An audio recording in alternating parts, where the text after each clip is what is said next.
Sobrang daming moments ko in the past na kailangan kong magsinungaling and sabihin sa iba na okay lang ako. Para hindi sila mag-alala, para hindi ako madagdag sa isipin nila. Sasabihin ko na okay lang ako. Kahit sa mga time na hindi naman talaga ako okay, kahit sa mga time na hindi ko na alam kung ano yung uunahin kong gawin. Especially nung naging first time mom ako. Kahit sa mga time na kailangan ko ng kasama, pero ayokong maging istorbo sa iba.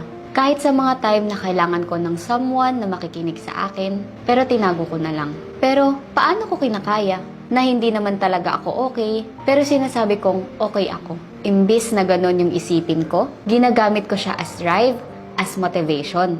Na kapag one day, kinamusta nila ako ulit, totoo na yung sagot ko. Hindi na ako nagpapanggap na okay ako. Na kahit may problema, okay talaga ako. Ngayon, alam kong proud sila sa akin. Proud sila na kinaya kong lagpasan lahat.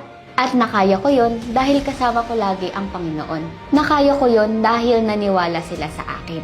Kaya masasabi ko ngayon na okay na talaga ako. Kaya kung nakaka-relate ka sa kwento ko na to, ang masasabi ko lang ay padayon. Alam kong mahirap, pero I know na ginagawa mo yung best mo. If you are not gonna do it for yourself, do it for them. Gawin mo siya para sa mga taong mahal mo. At kung gusto mo ng mga taong makikinig sa'yo, join our group, Kwentong OFW.